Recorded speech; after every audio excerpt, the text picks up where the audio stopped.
"I hold before you both peace and war," the Roman emissary declared, glaring at the great men of Carthage. He stood there, fully expecting these defeated rivals from the last war to cower and beg. The leader of the Carthaginian Senate didn't even blink. He leaned forward and spat back, "Choose what you will."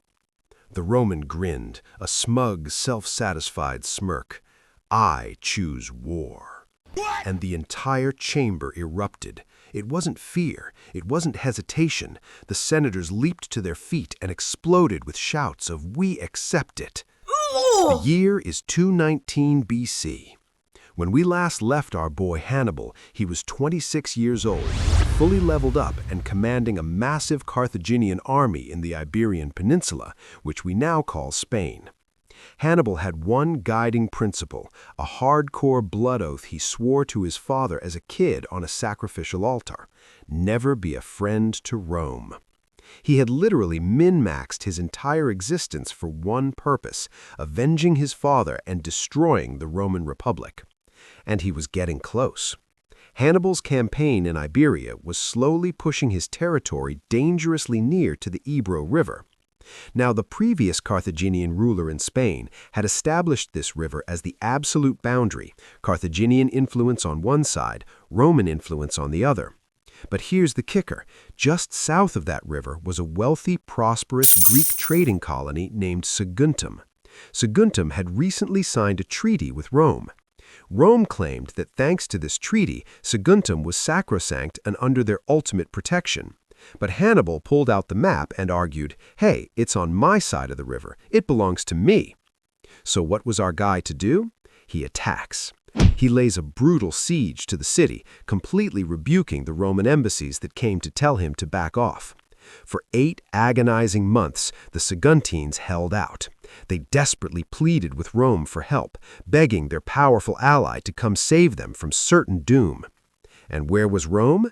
Completely AFK. They were bogged down in a side quest, fighting a war in Illyria, the Balkan region north of Greece. Rome basically left Saguntum on red, assuming the city could tank the damage until the Roman legions were free. But Hannibal's forces were way too OP. The defenders fell back from the outer walls to the inner walls and finally to the citadel itself before Saguntum completely collapsed. Hannibal emerged victorious, pillaged the city, and sold every single survivor into slavery. Rome was furious. This could have been avoided if they had just supported their ally. But by ignoring the siege, they accidentally triggered 20 years of unimaginable, world-shaking war. Rome demanded Hannibal's head, leading to our epic mic-drop moment in the Senate where war was officially declared. Rome immediately started buffing their stats and prepping for a massive two-front war. To understand what happens next, you need a quick crash course in Roman politics. In Rome, the heads of state were 2 consuls elected every year. Think of them like co-presidents who both had veto power over each other. But unlike a modern president, these guys literally had to have 10 years of military service just to run for office, and they personally led the armies on the battlefield. So Rome sends one consul down to Sicily to prep a massive invasion of Carthage in North Africa.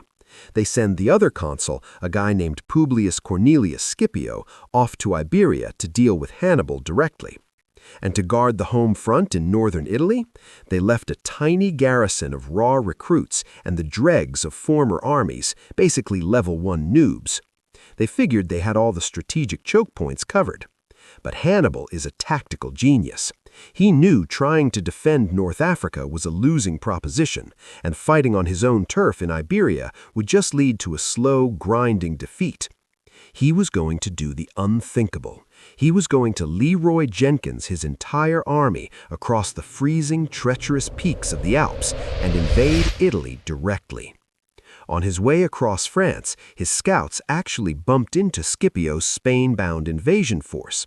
A quick cavalry skirmish breaks out, but Hannibal manages to slip away. Scipio, suddenly realizing what Hannibal is trying to do, makes the fateful decision to send his army on to Spain while he speeds back to Italy to rally the scrubs. Meanwhile, Hannibal's march continues across France, but he gets blocked at the Rhone River by a massive band of Roman-allied Gauls. Did Hannibal panic? Nope. He secretly sent one of his officers, a guy named Hanno, specifically Hanno, son of Bomilcar, because everyone in Carthage is named Hanno or Hannibal, upstream with hand-picked troops to flank them. Just as Hannibal made his crossing and the Gauls assembled to stop him, Hanno burst out of hiding, completely wrecking the Gauls from the rear and scattering their forces. Absolute boss move. But then came the Alps. It was already September, and Hannibal had to get his army across before it got any colder. The Roman meta said crossing the Alps in early winter was literally impossible. The RNG was just too brutal. The weather was a nightmare, men froze to death in the snow, and supply mules fell off frozen cliffs. To make matters worse, hostile hill tribes constantly attacked them, rolling boulders down the narrow, icy paths. It was an absolute meat grinder. Men literally had to crawl on their hands and knees to make it along the tiny tracks. Hannibal started that climb with 98,000 men. By the time he finally set foot in Italy, he only had 26,000 left. But he made it. Scipio, having raced back, threw together whatever troops he could and rushed to meet Hannibal. They clashed at the Ticino River. Scipio thought he could hold the line, but Hannibal's elite, battle-hardened Carthaginian cavalry literally danced circles around the Roman infantry. It was a devastating defeat.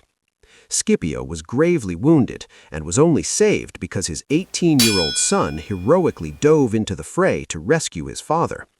Remember that kid's name, by the way. He will later be known as Scipio Africanus, and this dynastic rivalry between his family and Hannibal's bloodline is going to define the fate of the entire world. Seeing Scipio take a massive L, the local Gauls start defecting to Hannibal en masse, thinking this Carthaginian invader actually has a shot.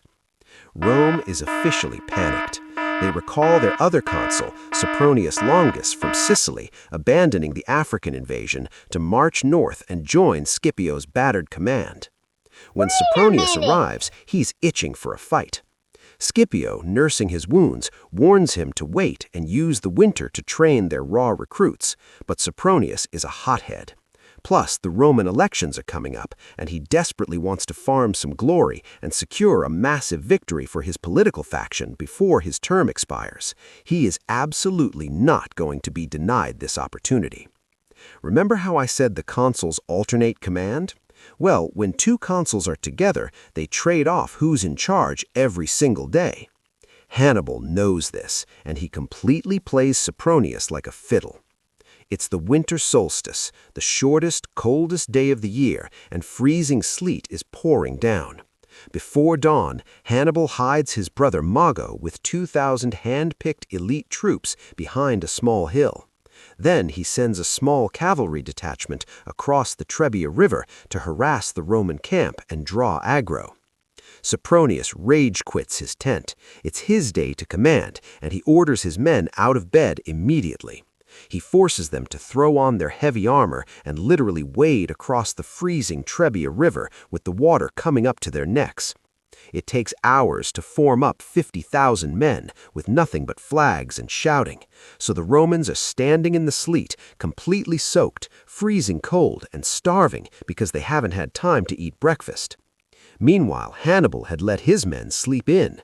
They sat around roaring fires, ate a hearty warm meal, and covered themselves in oil to keep out the cold before calmly forming up their lines. And then, out of the freezing mist, the Romans saw them. Put yourself in the shoes of an ancient Italian farmer.